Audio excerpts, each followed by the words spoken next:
PS story teller कथांचे अनोखे विश्व. सुरुवात करूया कथेला. प्रीतीचा तू दूर का भाग 37. लेखिका प्राची सुळे. गोका, जा लवकर जा, दारात कोण आहे बघ. आजी ओरडले व घाबरून गोका दाराकडे धावला. दार उघडले व दाराबाहेर येऊन सगळीकडे त्याने पाहिलं. कोणी नव्हतं. तो आत आला व आजूना कोणी नाहीये असं सांगितले. आजो व मैथिली आश्चर्यचकित होऊन एकमेकांकडे बघत राहिले.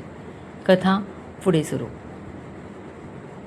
दारात कोणी नव्हते, पण कोणीतरी होतं हे नक्की. मैथिली खूप घाबरली. हे काय चालू आहे? तिच्या आकलना पलीकडचे होते, पण आजू शांत होते. त्यांना मैथिलीची काळजी होती. एकतर ती नुकतीच परक्या घरी गेली होती आणि आदिराजही नव्हता. तिला उगाच टेन्शन देणं त्यांना ठीक वाटलं नाही. तू निघ आता, शाळेत जा, शांतचित्ताने काम कर, घरी वेळेत जा, ते म्हणाले.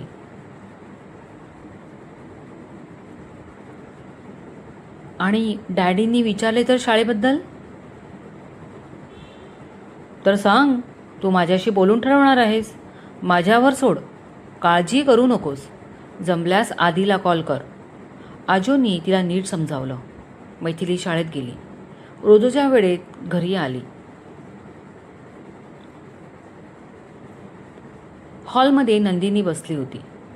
तिला पाहून तिने नोकराला पाणी आणायला सांगितले. ये बस, पाणी सांगितले आणायला, ती म्हणाली.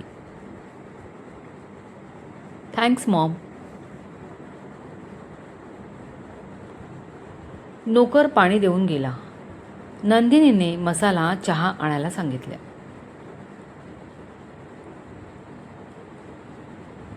मॉम, नको होता मला चहा, मैथिली बोलली. असं वाटतं, पण चहा हातात आला आणि एक घोट घेतला की कळेल किती गरज होती. नंदिनी हसली. नोकराने चहा आणून दिला आणि नंदिनी बोलली त्याची प्रचिती तिला आली. तिला खूपच बरं वाटलं, पण कितीही झालं तरी चेहऱ्यावरचं टेन्शन लपत नव्हतं. मैथिली, एक विचारू? काय मॉम? तू थकलेली आहेस की काही टेन्शन आहे? नंदिनीने अचूक ओळखले.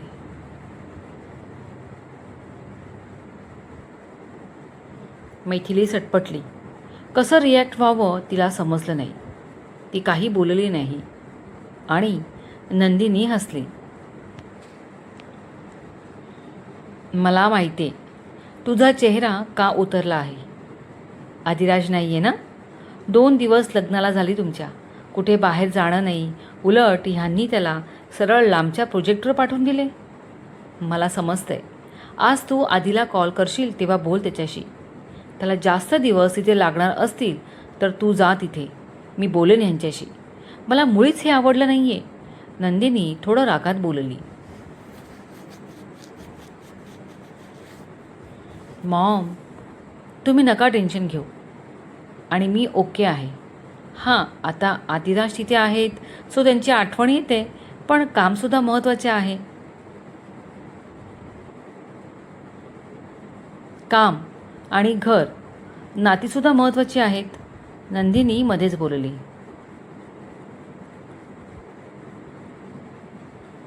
तू बोल आदिशी आणि ठरव.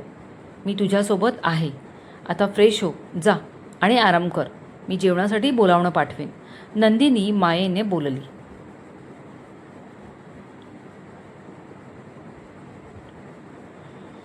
मैथिलीच्या मनात आले तिच्याशी नकाशाबद्दल बोलावे, पण आजूनी सांगितलेलं आठवलं.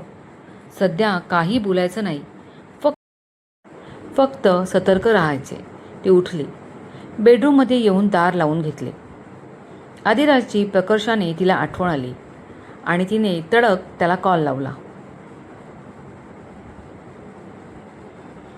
Hello hello Maithili, are you there? पलीकडून आधी विचारत होता. मैथिली त्याचा आवाज कानात साठवत होती. मन डोळे भरून आले. वाटलं तीरासारखं जावं आणि आदिराजच्या कुशीत शिरावं. तिला खूप एकटं वाटलं. मैथिली, प्लीज स्पीकअप, मला काळजी वाटते, आदिराज बोलत होता. हॅलो, तिचा थरथरता आवाज आला.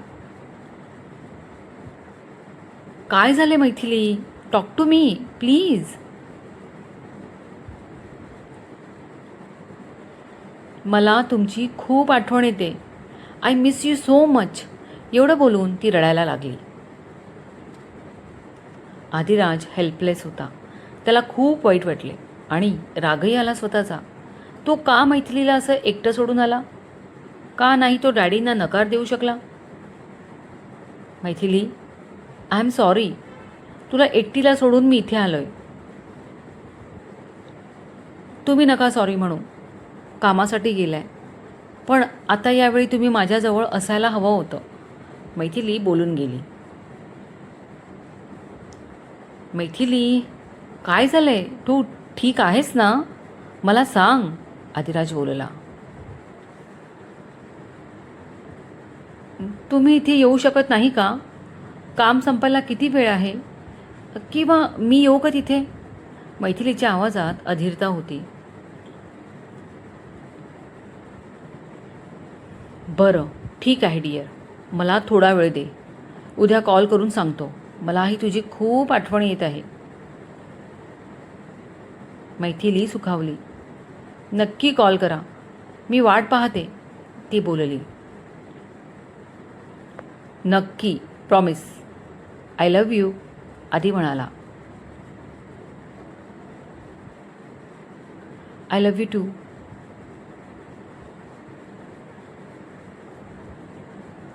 आता जेवायला जा. काळजी घे. ओके? तुम्ही सुद्धा काळजी घ्या स्वतःची, ती म्हणाली व तिने कॉल कट केला.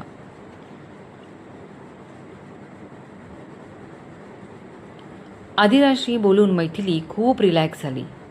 ती फ्रेश झाली. तोवर नोकर तिला जेवायला बोलवायला आला.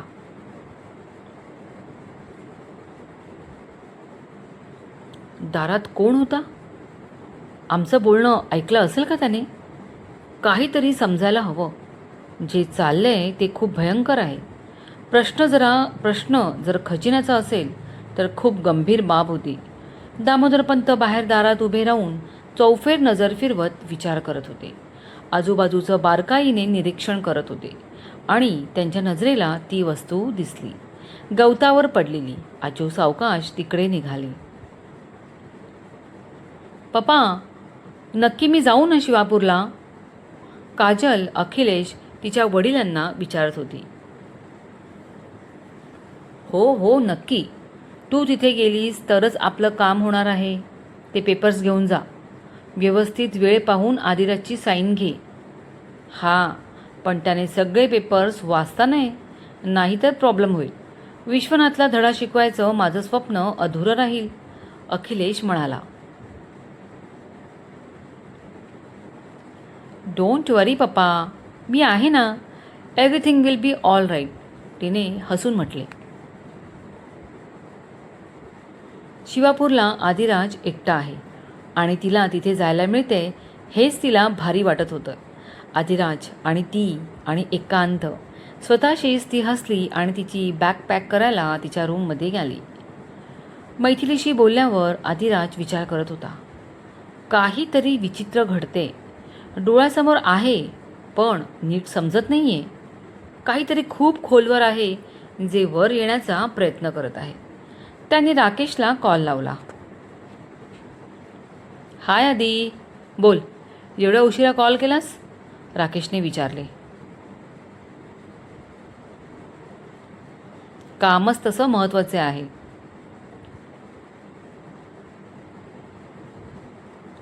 अरे मग बोल ना. मी यायला हवं का तिकडे? मटेरियल आणायचं आहे की कुठली परमिशन काढायची आहे? राकेश भरभर प्रश्न विचारत होता. ह्यातलं काहीही नाही. मग काय? राकेश, आता नीट ऐक. मध्ये बोलू नकोस. आदिराज गंभीर होत बोलला. बरं बोल, ऐकतोय, राकेश म्हणाला. राकेश, उद्या ऑफिसमध्ये गेल्यावर एक काम करायचं. डॅडींना कोण भेटायला येतं ते बघ आणि मला सांग. एवढंच ना?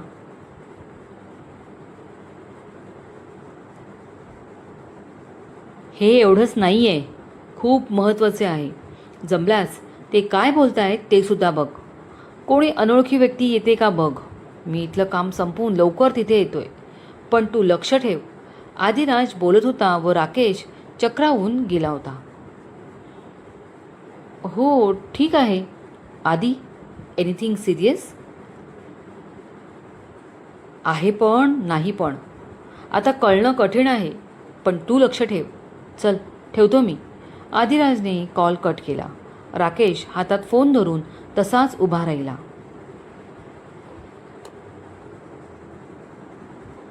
नंदिनीने नोकराला मैथिलीला जेवायला बोलवायला पाठवले.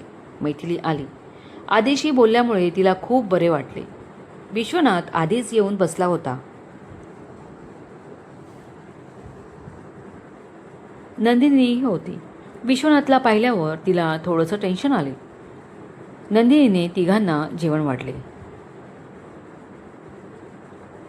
मैथिली, तू दामोदर पंतांशी बोललीस का? शाळेत वर्ग काढण्याबद्दल आणि वाढवण्याबद्दल? विश्वनाथने विचारले.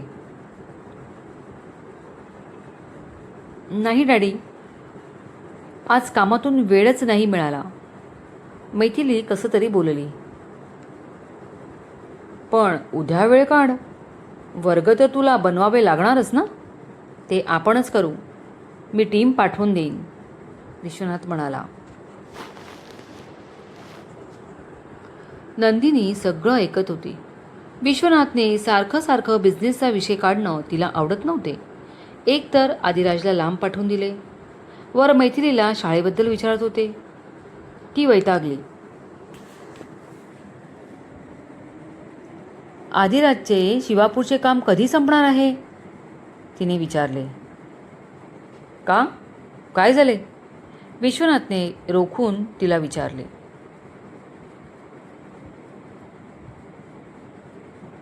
त्यांचं नुकतंच लग्न झाले. बाहेर कुठे फिरायला जाण्याचे सोडून आदिराजला कामासाठी पाठवले. जर त्याला जास्त दिवस लागणार असतील तर मैथिलीला जाऊ दे तिथे, दोघे राहतील, नंदिनी बोलली.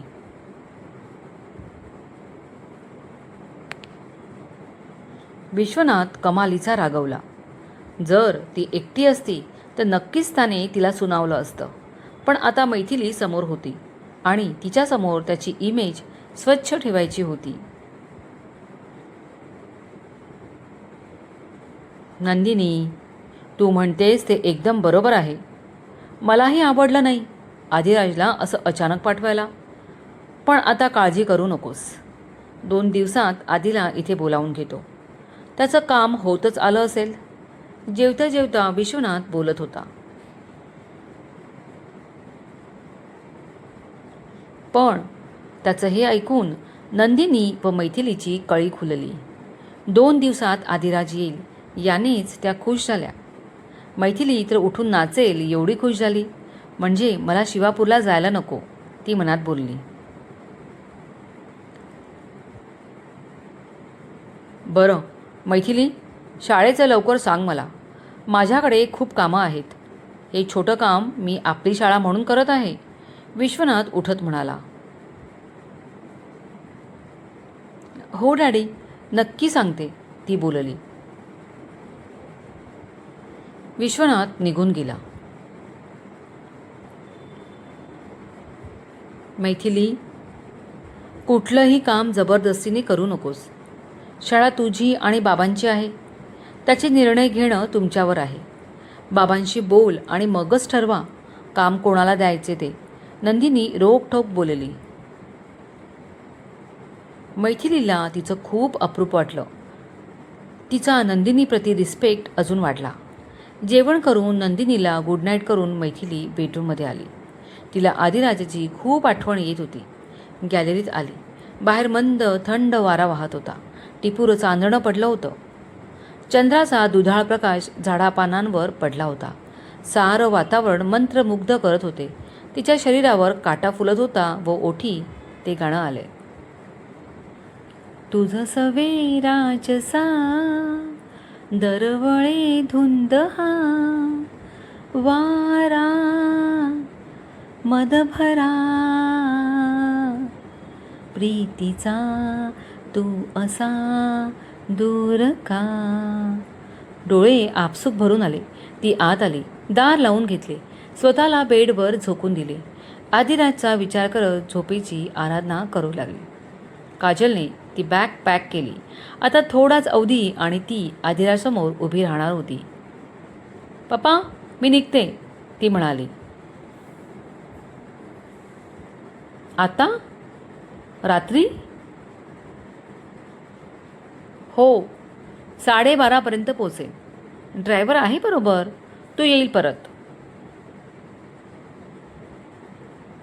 अगं सकाळी जा ना, आता काय घाई आहे?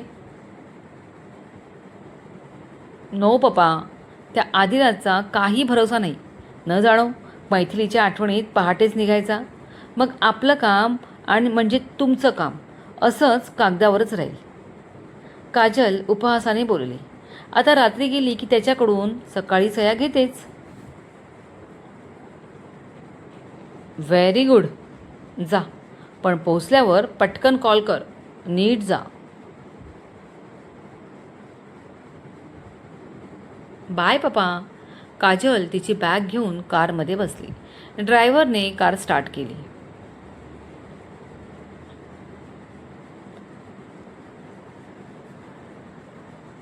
जाणाऱ्या कारला अखिलेश बघत राहिला. डोळ्यात चमक आणि ओठांवर हसू. विश्वनाथ चौधरी, आता तुझ्या साम्राज्याला सुरुंग लागणार नाही. तुला तुझी जागा दाखवली तर अखिलेश महाजन नाही. खूप धोका दिलास, पण आता नाही. अखिलेशचा जबडा आवळला गेला. क्रमश. कथा लिखित व आवाज प्राची सोळे. कथा कॉपी करण्यास सक्त मनाई आहे. कथेचे सारे हक्क लेखीकडे सुरक्षित. कथा आवडत असेल तर नक्की लाईक करा, हाईप करा आणि जमल्यास शेअर करा. मनपूर्वक धन्यवाद.